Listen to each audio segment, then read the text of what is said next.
Pada peringatan HUT ke-498 tahun Kabupaten Seerang, pada Selasa 8 Oktober 2024, terjadi aksi unjuk rasa dari 3 kelompok mahasiswa, yaitu HMI, PMII, dan organisasi primordial.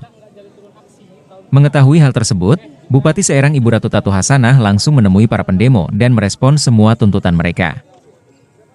Ketua Umum HMI Cabang Seerang, Eman Sulaiman, menyampaikan bahwa tuntutan pertama adalah terkait dengan tingginya angka pengangguran di Kabupaten Seerang, yang masih menduduki peringkat ketiga tertinggi di Banten.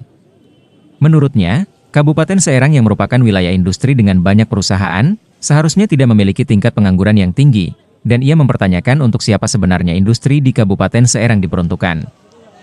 Karena itu, HMI Cabang Seerang meminta pemerintah untuk segera menyelesaikan masalah pengangguran tersebut, karena mereka mencurigai adanya praktik mafia tenaga kerja di wilayah itu, yang mana ia juga menyoroti masalah lingkungan akibat banyaknya industri, serta netralitas ASN menjelang pilkada.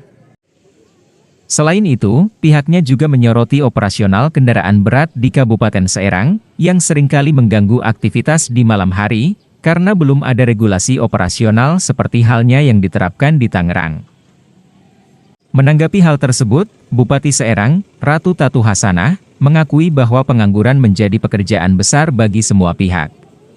Ia menjelaskan bahwa industri padat karya di Kabupaten Seerang justru semakin berkurang, karena upah yang lebih tinggi dibandingkan kabupaten kota lain di Indonesia yang baru berkembang menjadi wilayah industri.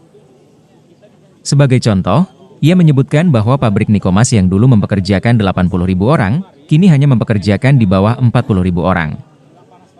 Bupati juga menyebutkan bahwa di wilayah Bojonegara, industri yang ada telah berganti haluan menggunakan teknologi, sehingga memerlukan sedikit tenaga kerja. Untuk itu, ia berharap ada solusi untuk mengembalikan industri padat karya yang telah hengkang. Berkaitan dengan rekrutmen tenaga kerja, pihaknya telah membuka proses secara transparan dan bekerja sama dengan Dinas Tenaga Kerja serta Industri, yang mana Ratu Tatu menegaskan keinginannya agar sebagian besar tenaga kerja di Kabupaten Seerang berasal dari wilayah itu, guna mengatasi masalah pengangguran. Dalam hal pendidikan dan kesehatan, Kabupaten Seerang memiliki 31 puskesmas yang terus diperbaiki secara fisik meski dengan anggaran terbatas.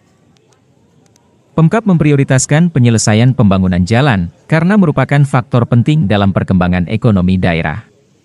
Namun, sektor pendidikan dan kesehatan juga tetap diutamakan, terutama agar tidak ada anak putus sekolah di jenjang SD SMP, sehingga Pemda memberikan beasiswa bagi anak-anak dari keluarga kurang mampu, dan juga untuk melanjutkan pendidikan hingga S2. Terkait pungutan liar, dalam rekrutmen tenaga kerja, Bupati Seerang juga menyatakan telah bekerja sama dengan pihak kepolisian, namun, proses pengusutan masih terkendala, karena tidak ada korban yang berani menjadi saksi. Ia juga menegaskan bahwa ASN harus netral dalam Pilkada Kabupaten Seerang, dan telah mengeluarkan surat edaran kepada seluruh perangkat daerah agar menjaga integritas dalam proses tersebut. Mengenai kemiskinan, Bupati Seerang menyampaikan bahwa Kabupaten Seerang saat ini berada pada peringkat ketiga terendah di Banten. Terkait operasional angkutan, pemerintah berencana untuk mengatur melalui peraturan daerah. Sementara itu, mengenai pengelolaan sampah, pemerintah masih berupaya mencari wilayah yang bersedia dijadikan tempat pengolahan sampah, dengan teknologi yang dapat mengurangi penumpukan sampah.